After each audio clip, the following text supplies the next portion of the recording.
இந்த குழந்தைங்களை எல்லாத்துக்குமே நீங்க மயோபியா இருக்கு அப்படின்றத நீங்க சஸ்பெக்ட் பண்ணலாம்.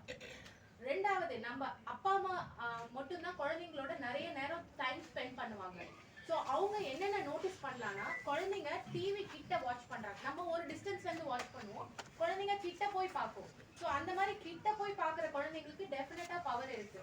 அது மாதிரி ஸ்கூல்ல பின்னாடி ரோல உட்கார வச்சுட்டாங்களேன்னு கம்ப்ளைண்ட் வரும். மிஸ் வந்து என்ன பின்னாடி ரோல உட்கார வச்சுட்டாங்க. அப்போ பின்னாடி ரோல உட்கார்ந்தா போர்டு சரியில்லை, அதனால முன்னாடி ரோக்கு கொண்டு போறதுக்காக நம்ம கிட்ட பேரண்ட்ஸ் கிட்ட வந்து சொல்றாங்க. அந்த மாதிரி இருக்கிறப்ப அந்த குழந்தைக்கு கண்டிப்பா ஐ செக்அப் தேவைப்படுது. ரெண்டாவது, இந்த அகாடமிக் பெர்ஃபார்மன்ஸ், லைக் குழந்தைங்க நல்லா படிச்சுட்டு வரும், சடனா பாத்தீங்கன்னா அந்த படிப்பு வந்து ரொம்ப நார்மல் ஆகி ஃபெயில் ஆகிற நிலைமைக்கெல்லாம் போகும். அந்த மாதிரி சுச்சுவேஷன்லயும் பார்வை பவர் எப்படி இருக்குன்றத ஒன்ஸ் செக்அப் பண்றது ரொம்ப நல்லது. அண்ட் மயோபியா குழந்தைங்க எப்பயுமே கிட்ட ஒர்க்கை தான் விரும்பி பண்ணுங்க. அதாவது கிட்ட தானே நல்லா தெரியுது, ஸோ கிட்ட ஒர்க்கை தான் நல்லா விரும்பி பார்ப்பாங்க.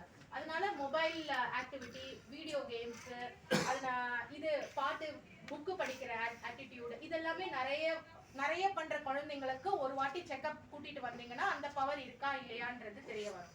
அண்ட் சடன் டிக்ரீஸ், ஸ்போர்ட்ஸ்ல சுத்தமா இன்ட்ரெஸ்ட் இருக்காது. ஏன்னா டிஸ்டன்ட் விஷன், ஸ்போர்ட்ஸ் வந்து பால் வந்து பிடிக்கிறது எல்லாமே டிஸ்டன்ட் விஷன். ஸோ ஸ்போர்ட்ஸ் இன்ட்ரெஸ்ட்ல வந்து புவர் பெர்ஃபார்மன்ஸ் இருக்கிறவங்க, it is a clue to identify whether myopia is there.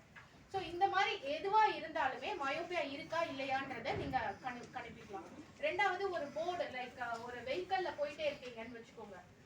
ஒரு நம்ம ஓட்டிட்டு போறப்ப முன்னாடி நம்ம போற வெஹிக்கலோட நம்பர் எந்த டிஸ்டன்ஸ்ல அந்த பாப்பா படிக்குது, கிட்ட டிஸ்டன்ஸ்ல படிக்குதா இல்ல ரொம்ப தூரத்துல இருந்தே தெரியுதா, கிட்ட டிஸ்டன்ஸ் ரொம்ப கிட்ட வந்தாதான் நம்பர் தெரியுதுன்னா ரொம்ப அப்ப பவர் இருக்குன்றது அர்த்தம். ஸோ இந்த மாதிரி குழந்தைங்கள எல்லாம் பக்கத்துல கண்ணாடி கடைக்கு கூட்டிட்டு போய் கண்ணை மெஷர் பண்ணி பார்வை பார்க்கறது ரொம்ப ரொம்ப தப்பு.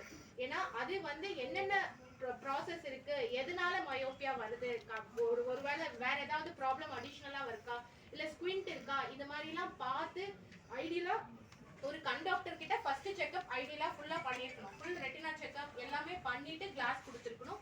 இந்த மாதிரி கூட்டிட்டு வந்தீங்கன்னா யூஸ்ஃபுல்லா இருக்கும். அண்ட் இந்த ப்ரோக்ராம் வந்து இத பத்தி ஃபுல்லா கவரேஜ் கொடுப்பாங்க.